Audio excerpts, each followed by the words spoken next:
Episode 4, Pertemuan Tak Sengaja. Mela pasrah harus mengiyakan keputusan Agung, karena kalau tidak entah apa yang akan lakukan malam semakin larut. Agung juga sudah pulang. Mela sedang melamun di kamarnya hingga Bu Nur menghampirinya. "Kenapa anak gadis Mak kok melamun?" tanya Bu Nur. Mak, Mela tak melamun kok," elak Mela. "Mela, jika kau memang sangat mencintai Agung, kamu harus siap menerima semua hinaan dari keluarganya, karena kita berbeda status," kata Bu Nur. Mela hanya diam. Karena yang dikatakan Bu Nur adalah kebenaran. Tapi dia belum tahu bagaimana harus berpisah dengan Agung. Mela butuh alasan kuat untuk memutuskan Agung. "Baiklah Nduk, kamu tidur besok kan kerjakan," kata Bu Nur. "Iya Mak," kata Mela melihat sang ibu keluar dari kamarnya. Mela tidur, mengistirahatkan tubuhnya, karena besok akan kembali berjuang mengais rupiah. Pagi pun datang. Semangat yang Mela miliki untuk membahagiakan orang tuanya tak pernah padam. Mela mengayuh sepedanya sedikit kencang karena tadi harus mengantar cucian yang ini dulu. Saat di tikungan sepeda Mela terlalu kencang dan rem tak berfungsi, dan akhirnya Mela menabrak. Brak! Mela menabrak seorang pria yang tengah lari santai. Mela panik dan langsung membantu pria itu berdiri meski dia sendiri juga merasa sakit. "Maaf Tuan, sepeda saya remnya blong," kata Mela takut, "makanya kalau gak bisa bawa sepeda jangan naik sepeda." "Cih, gadis urakan," sinis pria itu. Pria itu pun meninggalkan Mela yang masih mematung mendengar perkataan dari pria tersebut. "Ah, sial banget sih," gerutu Mela. Mela pun melanjutkan perjalanannya ke toko dan ternyata Bu Siska belum datang, hanya ada Yati. Yati yang melihat Mela sedikit berantakan bingung. Neng, kamu abis kena badai di mana hingga acak-acakan gitu?" tanya Yati. "Ah, aku sial banget Yat, aku tadi nabrak orang terus tuh orang ngatain aku gadis urakan, padahal sudah minta maaf, aku kan buru-buru takut telat," jelas Mela. "Buahahaha." Yati menertawakan Mela, sedang Mela hanya cemberut. Di lain tempat Bu Siska yang akan berangkat ke pasar bertemu kakaknya yang baru pulang jogging. "Loh Kak, kenapa tuh bajunya oke kotor?" tanya Bu Siska. "Tadi kakak ditabrak gadis urakan entah dari mana," kata Herdi. "Hahaha, itu mungkin jodoh kakak yang dikirim Tuhan," goda Bu Sis. "Oh aku mau masuk." "Anak-anak kemana kok sepi Sis?" tanya Herdi. Itu si Mia lagi di kamar. Rio sedang ikut ke kebun bareng Mang Ujang, dan si kecil sama ibu," jelas Siska.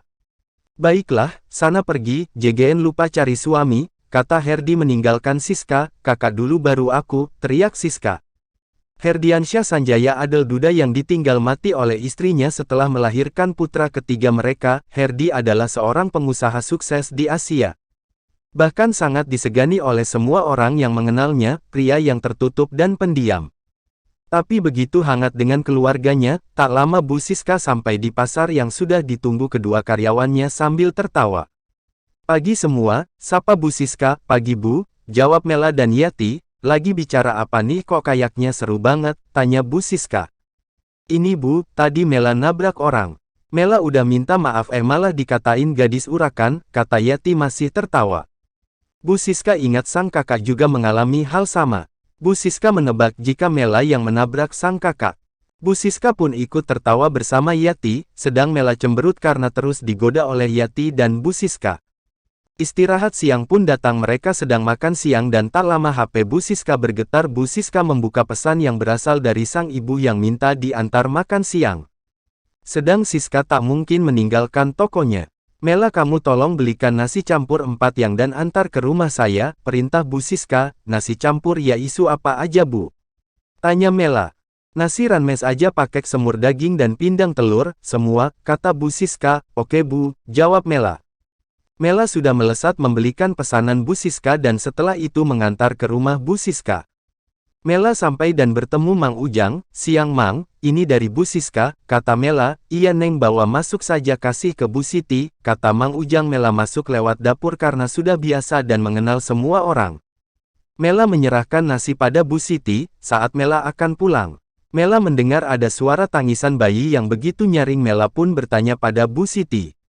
"Bu, itu suara tangisan bayi?" tanya Mela. "Oh, itu anak dari kakak Bu Siska Mel, sudah dari tadi, kasihan nyonya sepuh," kata Bu Siti. Mela yang merasa penasaran pun mendatangi suara tangisan dari bayi itu. Mela merasa ada sesuatu yang menariknya ke bayi itu. Nyonya, apa boleh saya mengendongnya? Tanya Mela. Nyonya Umi pun mengangguk dan Mela mengambil bayi itu dari gendongan Nyonya Umi.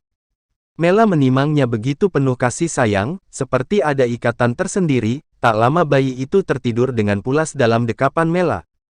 Nyonya Umi tersenyum melihat Mela yang menimang cucu kecilnya itu. Mela memberikan bayi itu ke Nyonya Umi setelah terlelap.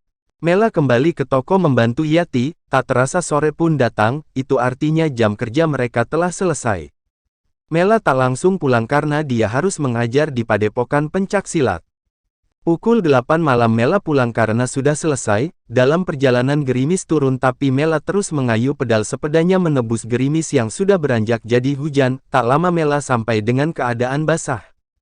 Bu Nur menyuruh Mela mandi kemudian membuatkan teh hangat untuk Mela. Pak Salim belum pulang dan itu membuat Mela khawatir. Tak lama Pak Salim datang dengan keadaan basah kuyup. Mereka tengah berbincang menikmati singkong goreng dan teh hangat. Bagi Mela berkumpul seperti ini adalah kebahagiaan tersendiri.